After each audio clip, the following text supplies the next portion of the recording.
Ladies and gentlemen, start your engines, and we're gonna go on a bumpy ride through NASCAR with my good friend Zoe. Going ahead, we're gonna be reviewing Days of Thunder. So let's go on ahead. Let's do this. Let's start off the racetrack nice and fast, and let's see who goes into the first or second place with our review of Days of Thunder.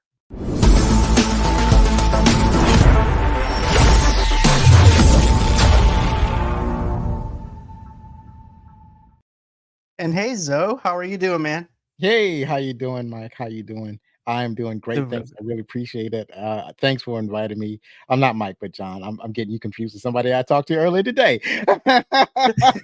You're getting me mixed up probably with one of the announcers from the movie, probably or something. I got you mixed up because I did a podcast earlier today, and his name isn't Mike either. Sorry. John, it's so nice to see you. Yeah, thanks for inviting me to the show. Really appreciate it.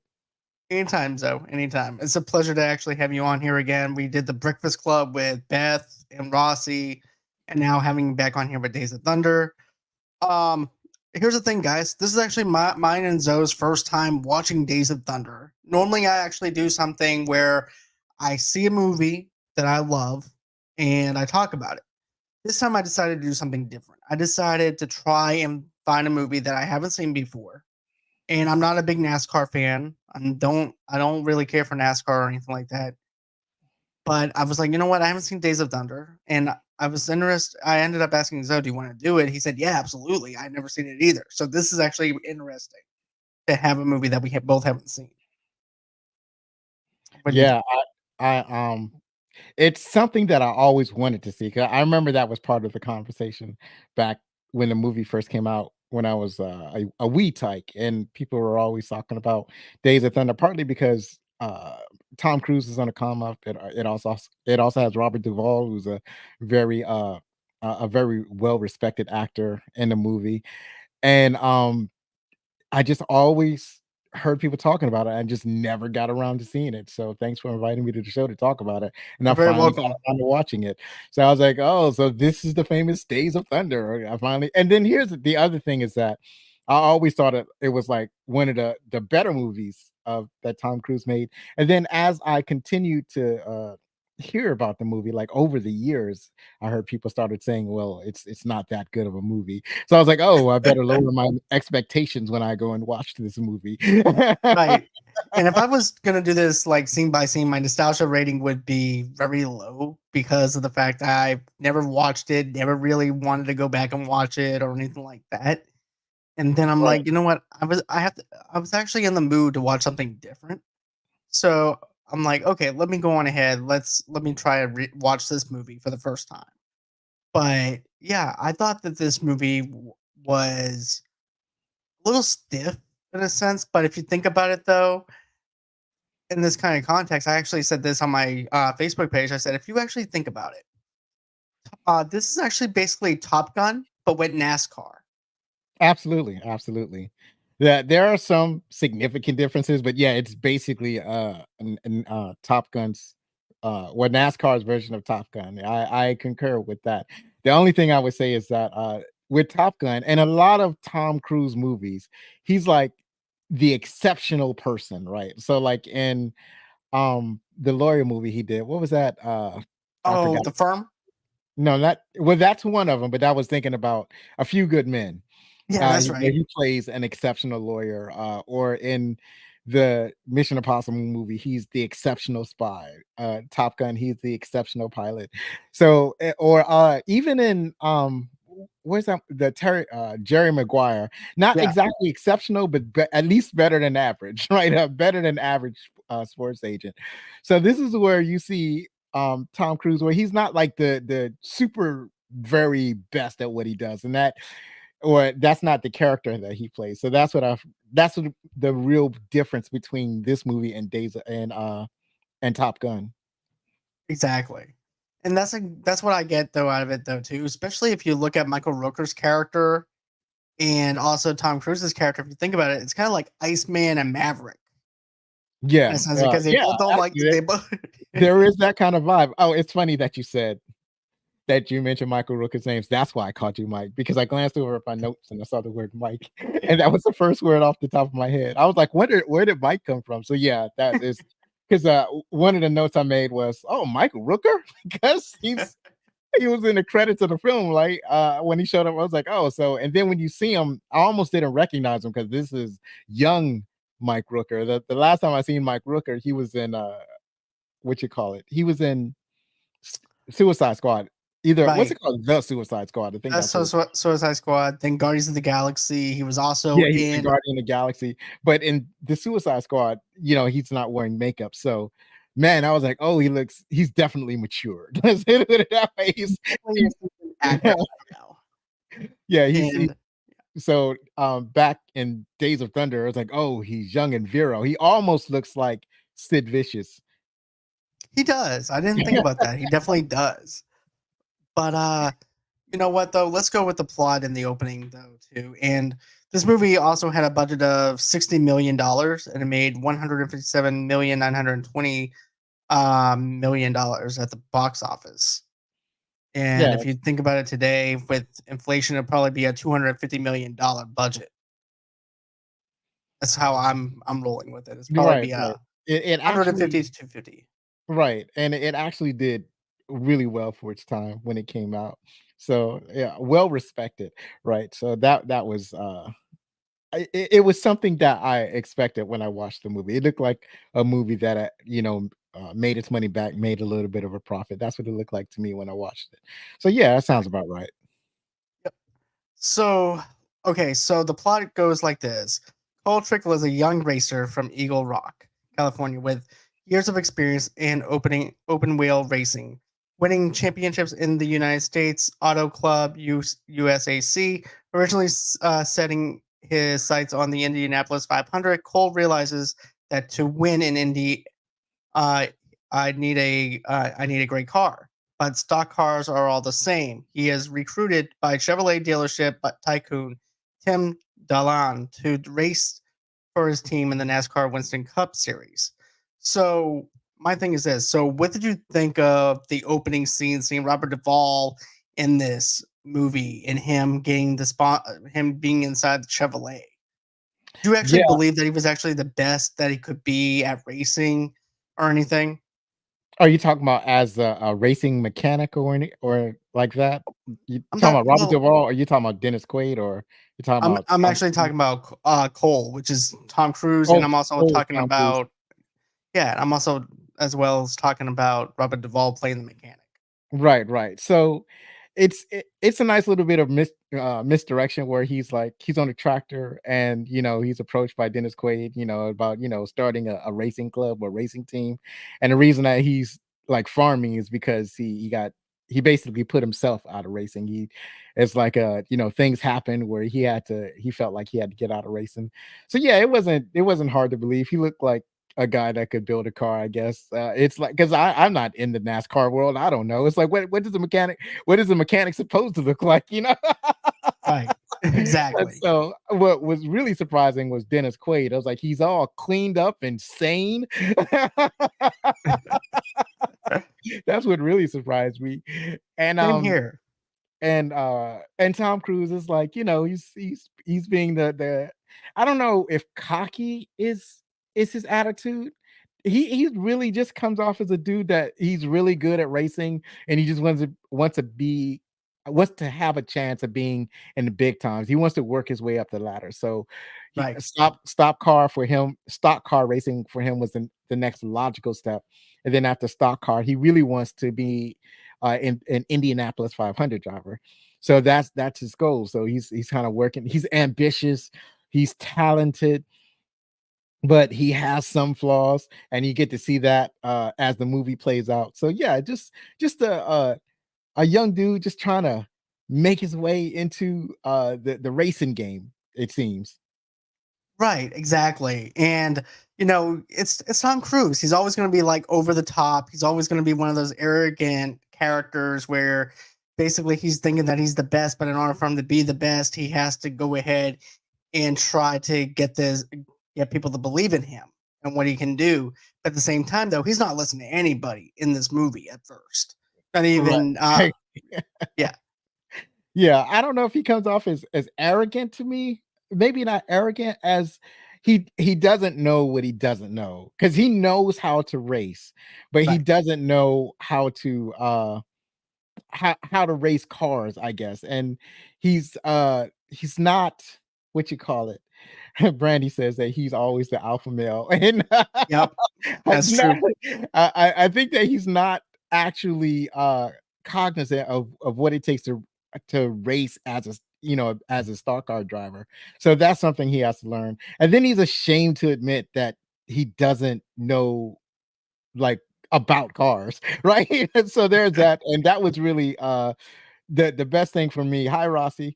So that was really the best thing to me is that he didn't know how cars work. So when Robert Duvall's character explaining how, what he needed to tell Robert as a race car driver is like, you need to tell me how it handles, you need to tell me the steering, the this, the that. He's using very technical terms.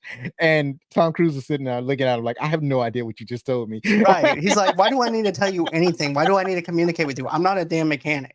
He even tells him Right. that. He goes, I'm not no damn Right, mechanic. right, right. So, but that's the thing. He doesn't know how to communicate. So Robert Duvall has to teach him about cars, at least enough about cars where they can communicate, so that when he has a problem as a driver, he can communicate that with the mechanic, so the mechanic can make adjustments on the fly if need be, and then in the garage between races. So that's the thing. They have to work out their relationship. Right, exactly. And like Brandy said, my wife said, I think this is part of the movie where they first got together. Yeah, they're trying to learn each other's personalities and stuff like that too, and trying to get used to each other. But at the same time, you have Cruz who's actually basically just saying, "Hey, look, why do I even have to communicate with you anything?" You know what I Right, mean? right. Well, Because I'm and not no probably mechanic. right, probably because he didn't do that in his previous racing career. He probably didn't have to do that. But now he has to because now he's upgraded to a different level. So now he has to learn how to communicate. Right, and then there's also the other part where basically Cole winds up telling basically Deland brings in his former crew chief and car builder Harry Hodge, who left the NASCAR to avoid investigation of the death of Buddy Brinton out of retirement to lead Cole's pit crew after Cole sets a fast time in private test at Charlotte Motor Speedway. Hodge builds him a new Chevrolet Luminous.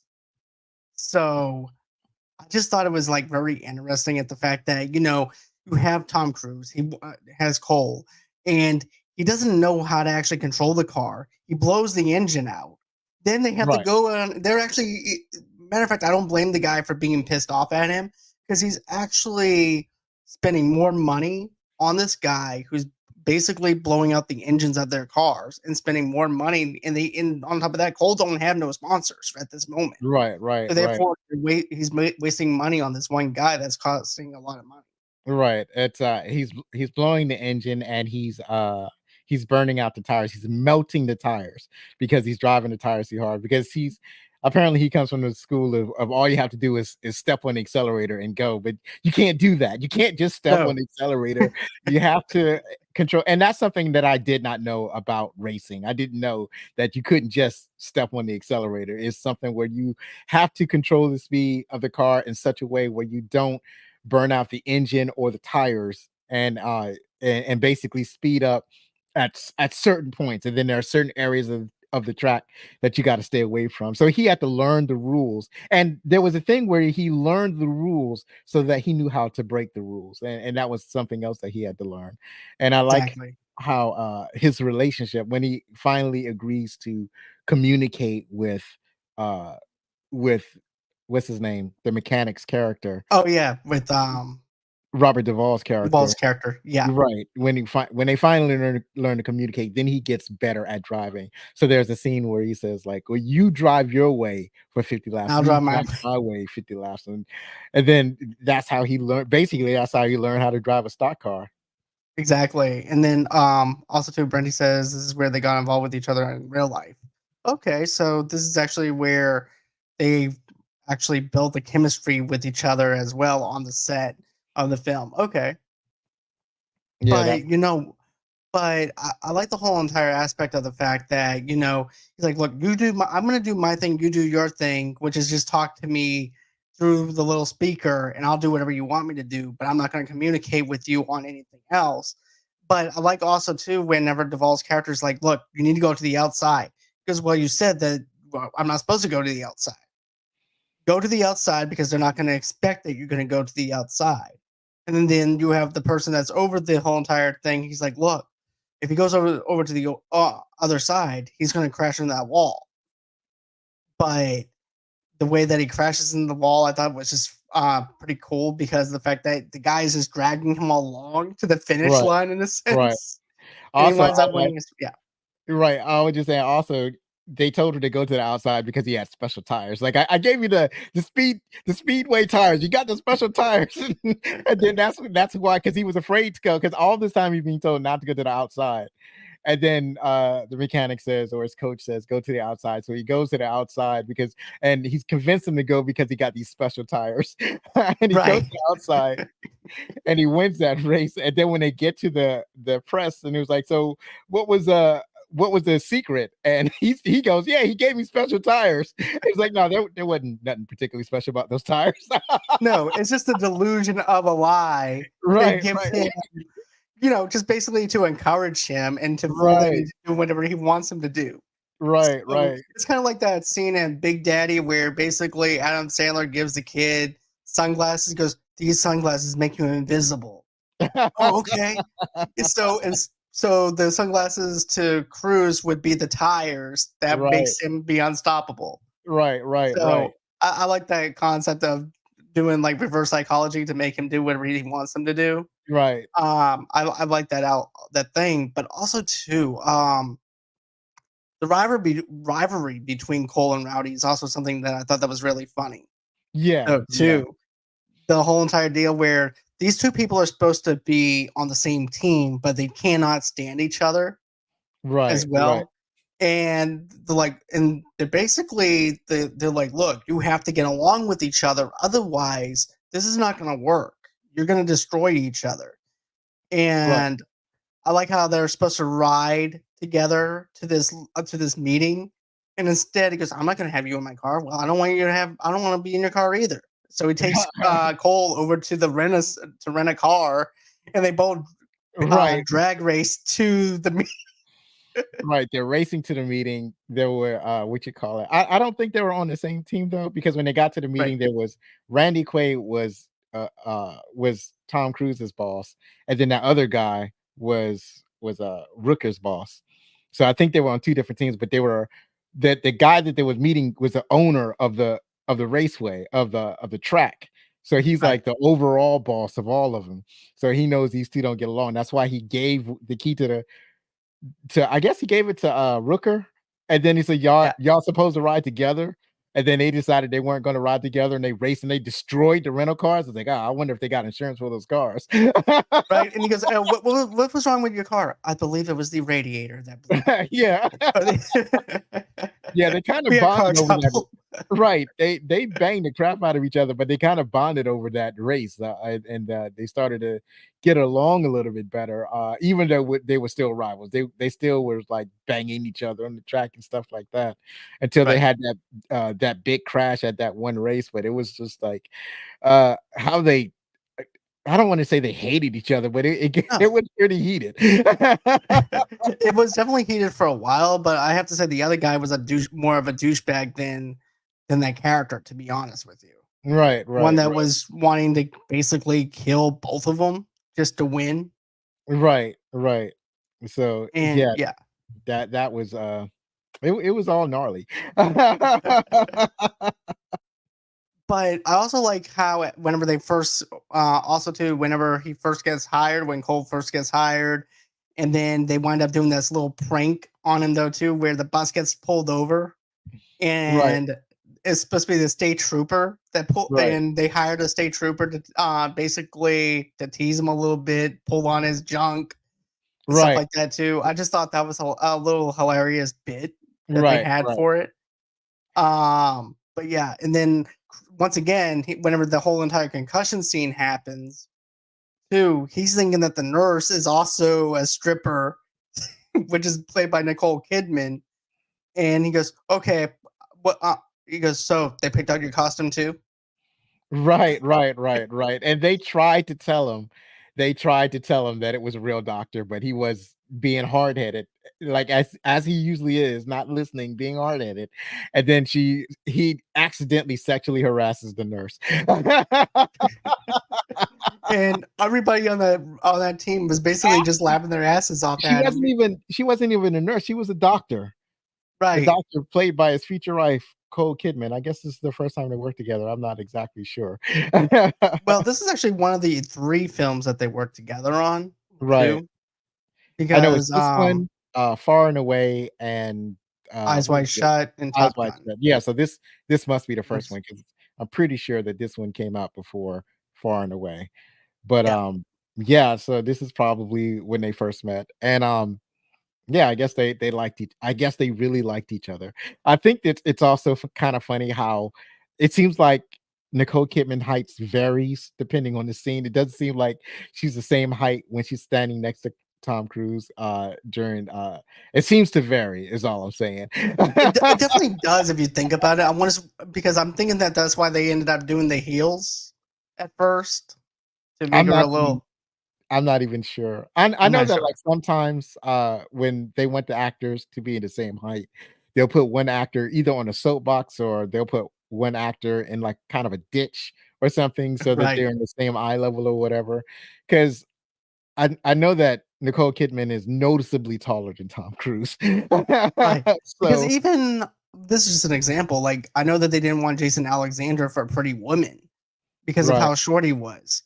So, but they loved his performance so much that they decided to keep him. So it's kind of in the same realm as what they're doing here, you know. But what did you think? Did you? I know that it's hard to actually see chemistry sometimes with certain characters and actors and stuff like that on film. But did you believe that those two were in love within those couple of minutes, or did you think that they needed a little bit more time to build it? No, I think it I mean, not certainly not in what you call it, the when they first met. Like the Right. doctor was definitely not turned on by the way by the No, way definitely not.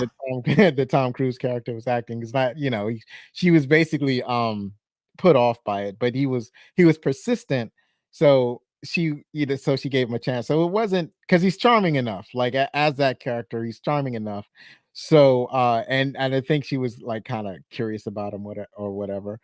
So yeah, it kind of worked out okay for me as somebody who's not great at judging when there's uh good or bad chemistry between two characters. And the thing is that the reason it's kind of hard for me to judge is that even when like somebody will say that or that was a they had bad chemistry together, it'll usually look fine to me, right? So I can't always tell.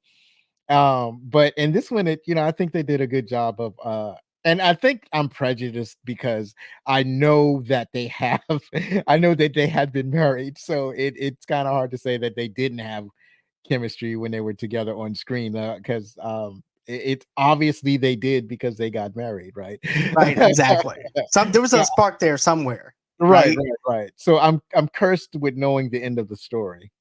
Right. Same here. It's hard to be objectively given an opinion, especially when you know the outcome of something that happens behind the scenes of where they actually get married. So I get what you're saying. Right, right, right. Well, because it's like I'll go back to a movie that I talked about before. It's An Officer and a Gentleman, like, and they always look like the two main characters in that movie. They always look like they had chemistry to me, and I guess to a lot of people that watch the movie, I guess they had chemistry, and but then later on you find out that the one of the it's not that they didn't get along, but the woman was not the biggest fan of the man. So it's what's her name? Deborah Winger was not the Yep. biggest fan of Richard Gere because Richard Gere was I don't want to say he was an a-hole, but he definitely was not was not as gentlemanly as she would have liked. But on screen they look fantastic. So what do I know? What about some of the other favorite parts that you liked in the movie though as well? That's what I want to know too. Well, well, you mentioned the police officer like that, and then how they played the joke, and I kind of like the explanation when the mechanic went to the nurse afterwards, like after um Tom Cruise accidentally assaulted her, he went and then he was like, he said to her, we how they played a joke on him, like so he's trying to smooth things over. So I kind of like that because I was wondering if Please that was ignore gonna happen. Cole. He doesn't. Right, We played a joke on him and right, everything, and right, we right, dressed this girl up in a state trooper outfit. And he thought that was the same thing. right, So please right. forgive him. I just really like his acting in this film. But I want to go to how after they kind of got together, she was doing his medical examination to find out if he was fit to race, and how she was doing the arms and the sight and all that sort of stuff. And then after they did the examination, they kind of start walking outside the room, and then uh, what would you say his name was? Cole Yeah, Colbert. Cole is Tom Cruise's character. Yeah. So Cole is like, so what? You mean there's nothing between us? Or he says something like that. And she slams him against the wall and starts kissing him. I thought that was a cool scene. Yeah, he winds up saying, "You mean to tell me there's nothing between us? You've been ignoring me and da da da." Right, Next thing you right, know, she right, slams him. Like, okay, right, I'm not in the friend zone like I thought I was. Never right. mind. Because he was doing on his, he was throwing his great, he was macking on her the entire time he was being examined. He was doing the best that he could do to he was giving her all the smooth talk and everything, and she was not being responsive because she was examining him. And then when they leave, she slams him up against the wall and basically begins to assault him. So that was a pretty funny moment. I really like that. Another thing that I thought that was actually funny though too was the wheelchair scene with Russ and Cole. Yeah. That reminds me so much of Ricky Bobby. And even the other scene where Tom Cruise is basically having PTSD in the car, and all I can think of is Ricky Bobby, help me, Oprah Winfrey, help me. But Right. those two, I wouldn't be surprised if that's how they did some of that stuff because John C. Riley's also in this movie too. Yeah. So Yeah. I just thought it was kind of funny to have someone that played a part in Ricky Bobby, and he's also was this is years before, and he's in Right. this movie. I thought it Yeah, was really cool. that was the other thing, seeing a young John C. Riley. I was like, "Oh, there he is." It's like a young pup in this movie. And how he went on to do he such great things, later on in his career, but it's nice to see him in this movie. And, yeah, I feel like there was one more person that I noticed, but I can't think of him right now. But, yeah, it was nice to see him in the movie, just being a mechanic, just doing his job. For sure. And then Randy Quaid, I thought Randy Quaid did a good job for playing the guy who's in charge of everything and stuff like that. And, whenever he tells him, look, you don't even have a sponsor or anything. Right, right, Or either you go ahead and you win another race or else you're going to have a sponsor. It kind of reminds me of the fact that, we have a podcast and we only have one person that believes in us. And right, there's only right, one sponsor that we have, and that's right, it. Because after he wins, you don't see any more sponsors, but right, they end up it's like you only have one sponsor that actually just believes in us and just listens to our shows, and that's all we have as a right, sponsor. right, right. Another part that I like was when Michael Rooker's character Russ, when was being examined, because he's really stubborn about going to the doctor. He doesn't want to get himself checked up. He's not the type of person that would go to a physical exam if he didn't need to. And if he doesn't have like an injury where he cut his finger off, he doesn't want to go to the hospital. But they convince him to do the physical exam, and then as he's doing it, he does a test where he closes his eyes and he Yeah. loses his balance and falls over, and that was very impactful. I was like, oh wow, that dude's, and I don't know why that scene impacted me so much, but it definitely affected me, and I really like that scene. And Same so, and here. yeah, and later on, he's having a heart to heart with Cole, and he wants Cole to drive his car. The thing about this movie is that with a lot of these movies that talk about a specific profession, you end up knowing more about the profession than before you go in. Like if you see a baseball movie, you tend to know more about baseball, or you see a military movie, you tend to know more about the military. But I feel like when I watched this movie, I knew less about NASCAR than I did Yeah, when I was same here going as in. well. Like I was reading people's reviews about this, and they were crapping all over the fact this is not how NASCAR works. You Right, don't have a single clue about NASCAR, and it's right, actually true. We don't know anything. We knew less than when we did when we were first starting to watch the movie, and right, then when right, we left. right, And I like you mentioned the whole entire part where with the him closing stretching out his arms and then he's closing his eyes and how much that anything that's dealing with the mental health aspect of what they're doing, I really like. right, I really enjoyed seeing that, especially whenever they're like, well, was a helmet scratched up? And was this or that? I'm like, wow, I didn't think about the helmet being scratched up as part right, of anything either. So right, anything that's dealing with the health of the person and the mental health of it and the PTSD of it, I enjoy right. because I like Also, seeing stuff like that. Yeah, how Cole, when in that first hospital scene, when he first got got his consciousness back and he was awake, he was blind, and he was blind for a little while. So they didn't really know if he was gonna. They said that it was gonna his sight would come back, but you really wasn't sure if his sight was gonna come back or if he was gonna stay blind. So that was also an impactful part. It's like, oh my goodness, it's like that's a thing that could happen. Like you never think about stuff like that, that you could hit right. your head so hard that you could be blind, right? So that that was actually kind of shocking. I was like, I hope I don't hit my head that hard. Me too, because I want to be able to see. I don't want to be not to see, And then I can see my doctor going, well, there's a 50-50 chance that he could be blind, but also a 50-50 chance that he could see again.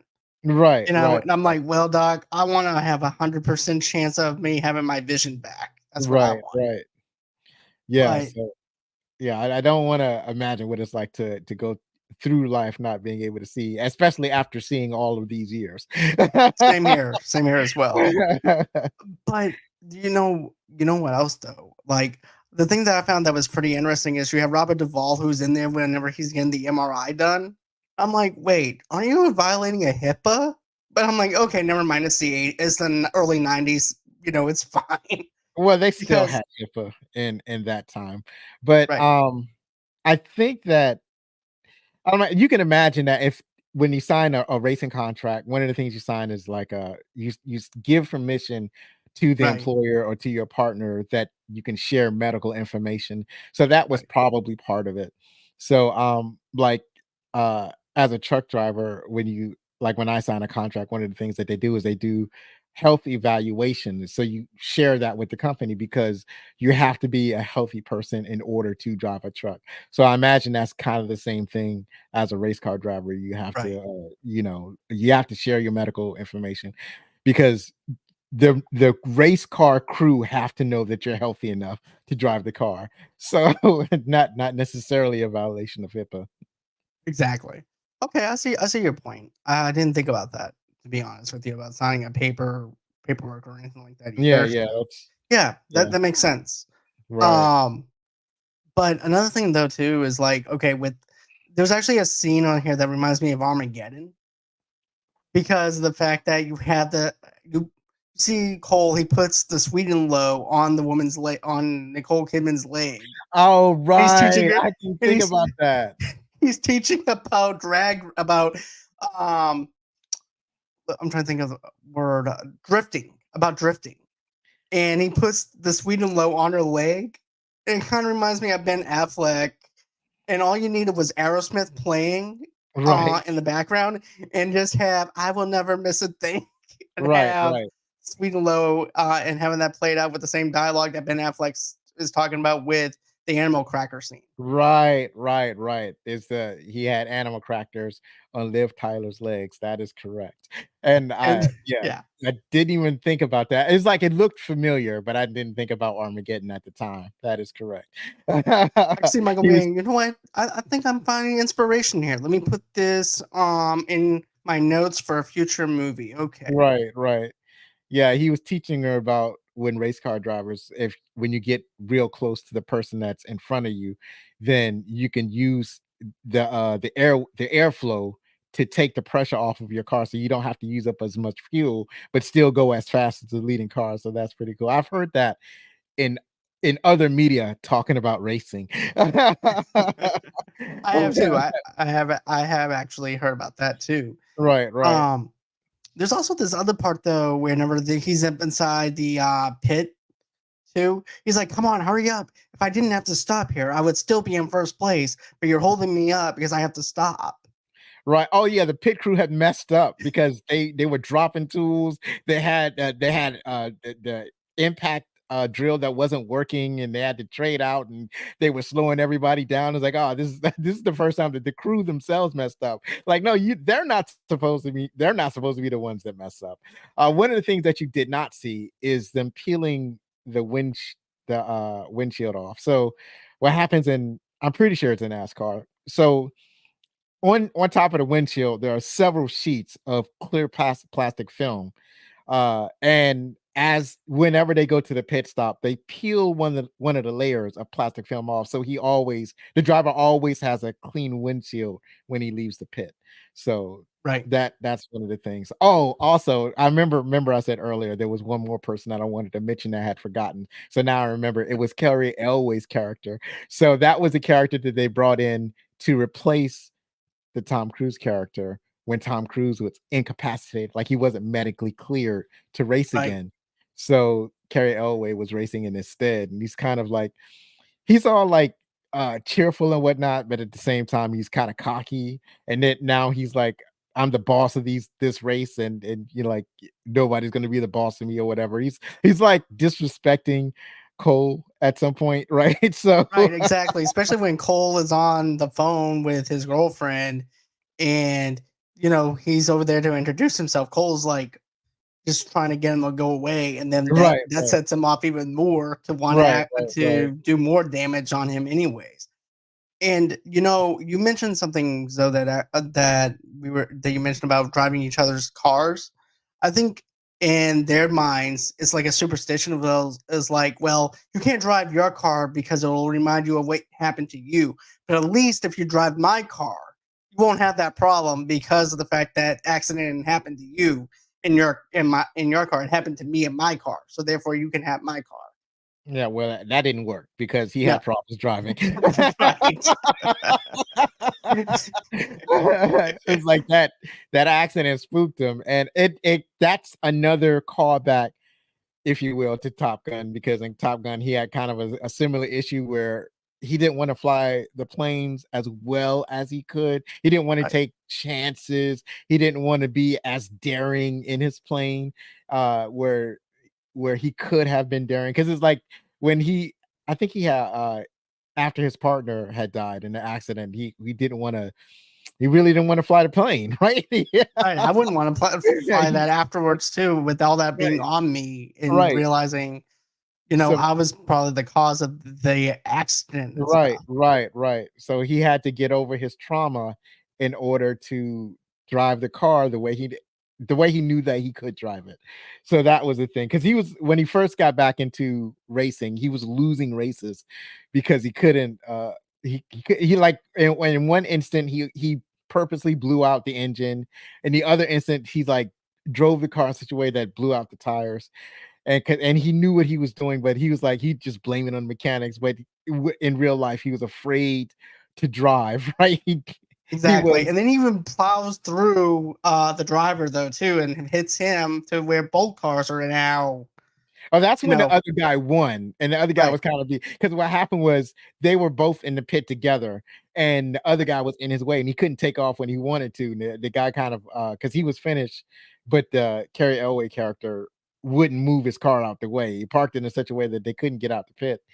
So after Carrie Elway won, he went and like he was taking his victory lap.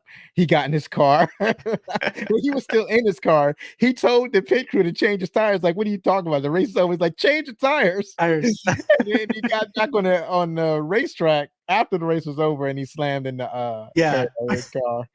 And then the owner, Randy Quaid, was all mad. It was like, you destroyed both my cars. You're Oh, fired. You're dude, fired. you lost your sponsor. Right, right, right. And A lot of talk you're out about of here. sponsors. Yeah. A lot of talk about sponsors in this movie. Right. And I'm like, what sponsored? You only had one, there's only like one sticker on his car, and that's Right, pretty much it. You don't have all these other logos, but one sponsor. right, All this right. time of him trying to be the best, he's only got that one sponsor.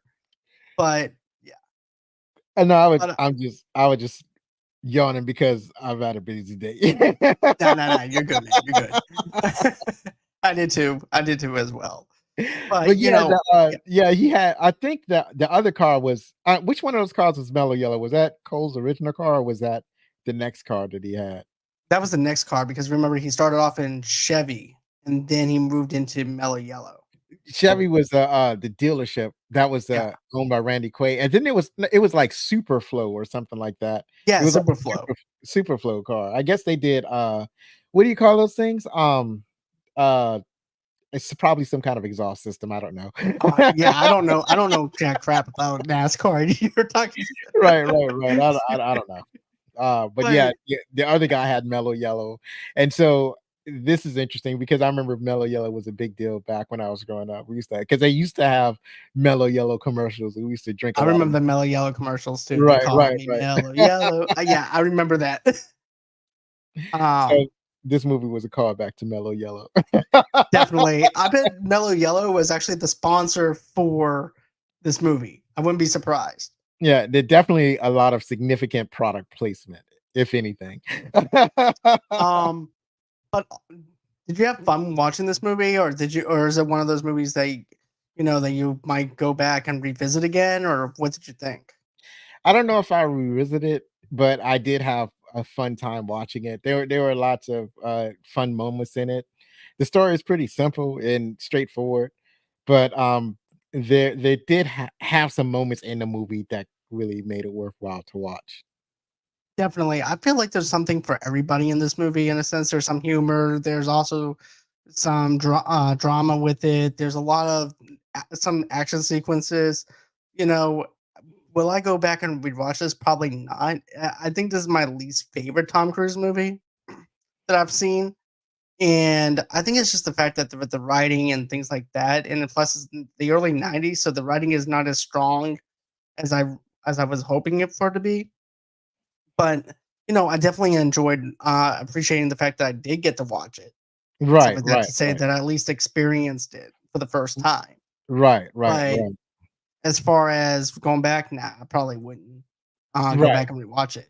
right. But I do want to mention this though. Like I'm looking at IMDb, right?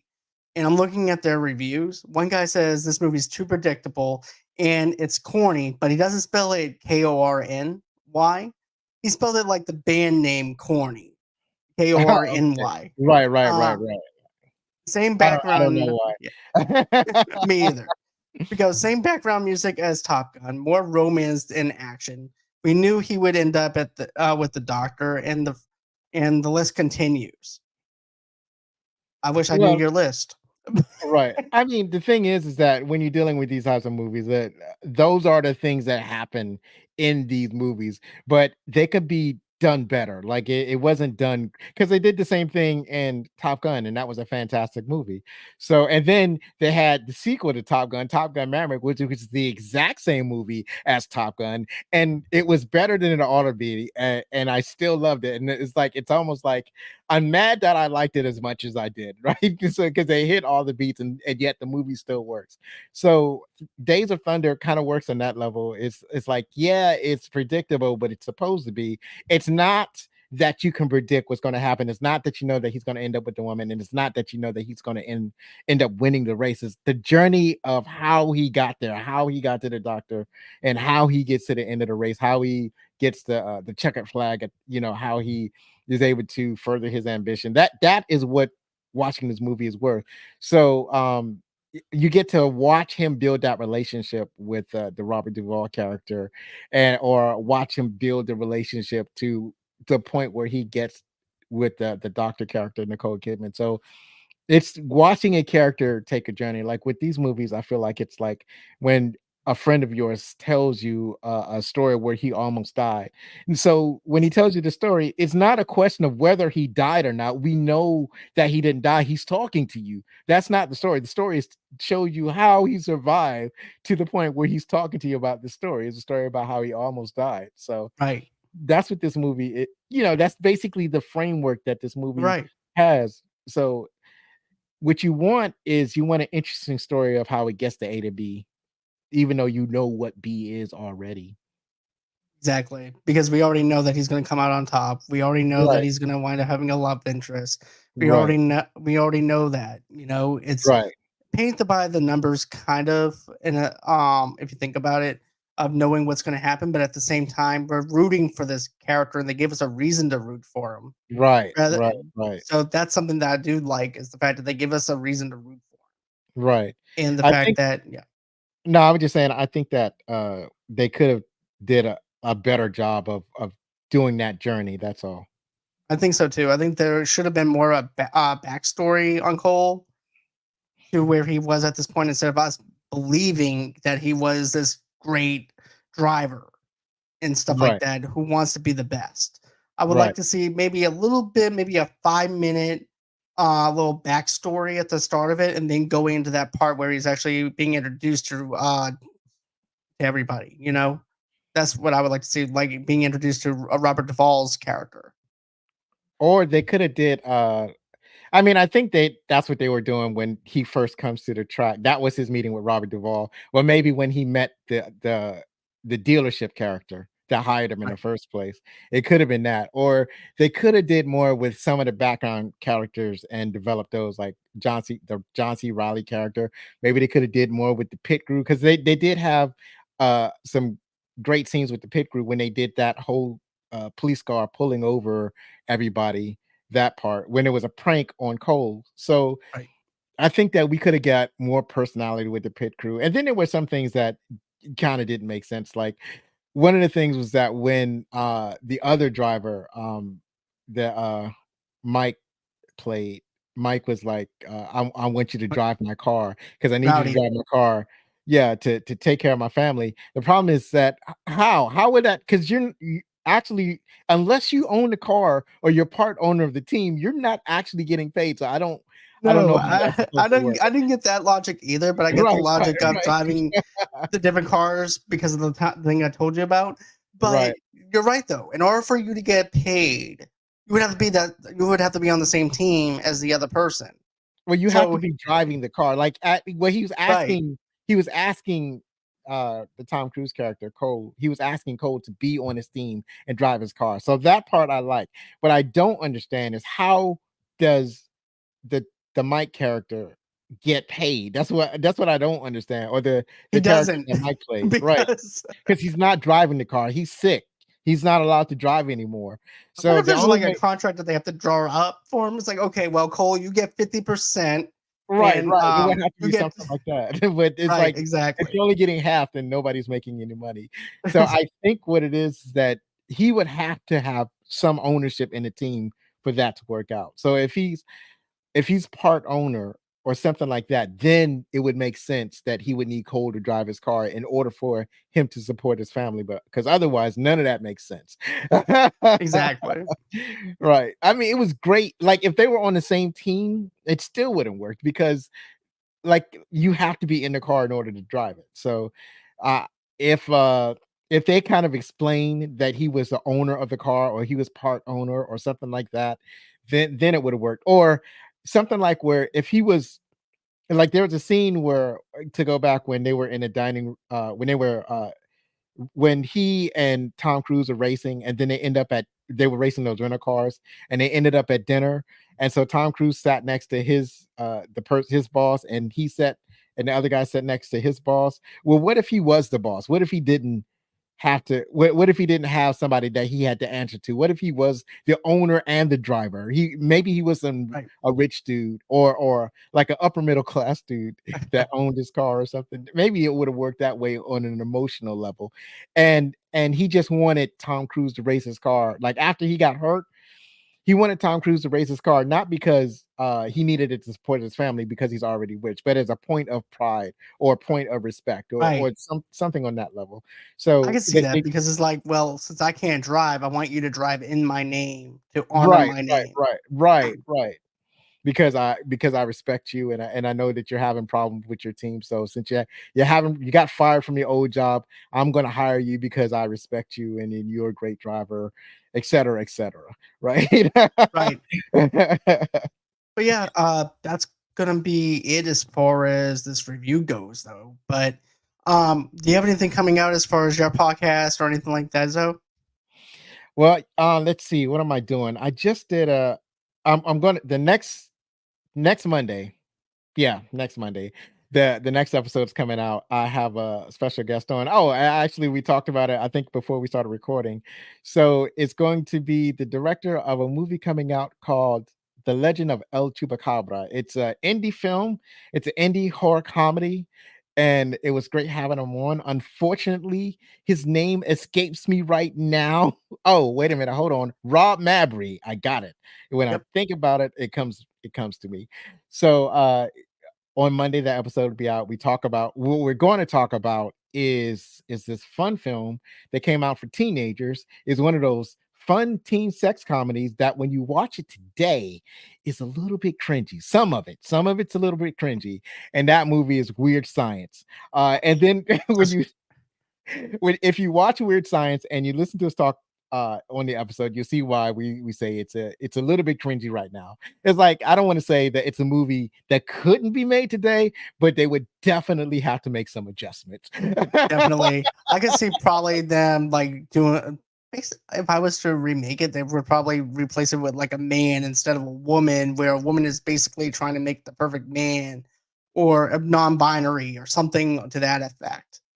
To it, to Well, where it wouldn't be like how it was with the original in a sense. well, in the original one, there was a serious age difference between the teenagers and the woman they create. That's right. That was the problem. Not the sexes. It was the Okay. age, right? Right. Okay. Now that you mention it, I forgot all about that. Okay. Right, right, That makes right. sense. So that's one of the things that they would definitely have to address. Right. They would have to do something about that.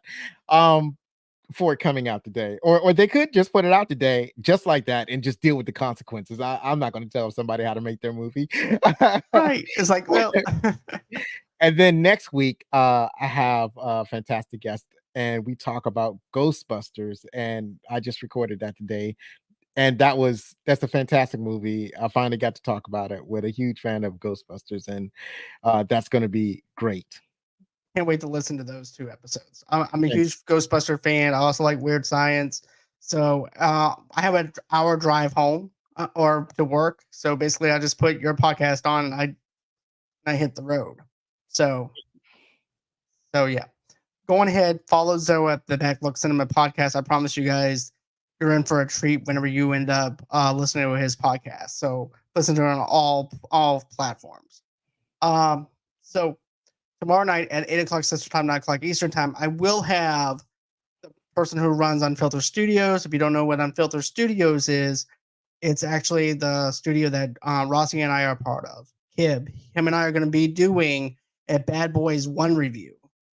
And that's where we're going to be doing like a deep dive review on it, doing nostalgia ratings and stuff like that.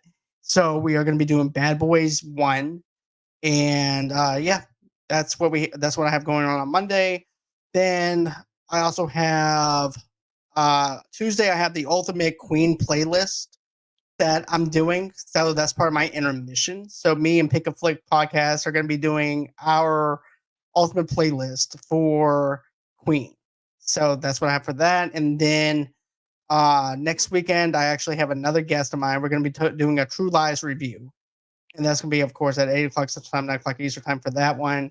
So it's my first time conversing with this other podcast. So I'm excited to be able to have Jason on to talk about True Lies. So that's going to be it as far as this goes, man. Thank you so much for coming on here to talk about Days of Thunder. I'm glad that we actually reviewed this movie and we, just had a good conversation with it. Oh well, thanks for inviting me. It's always great to be here. It's always great to talk to you about these movies. It's and Days of Thunder was uh not my favorite joint, but it was fun to watch it. I finally got a chance to watch it, and thank you for having me on here to talk about it. You're very welcome. And it's not one of my favorite ones either, but it's good that we experienced it together and be able to just have a conversation about it on the things that we like, things that we didn't like, and just have a good subjective conversation. So, anyways, guys, that's going to be it as far as this episode goes. Always until next time, guys, don't forget to rate me on a good pods, Apple Podcasts, where you guys get your podcast from. Don't forget to boop that like button, boop that subscribe button, and always until next time, guys. Bye bye.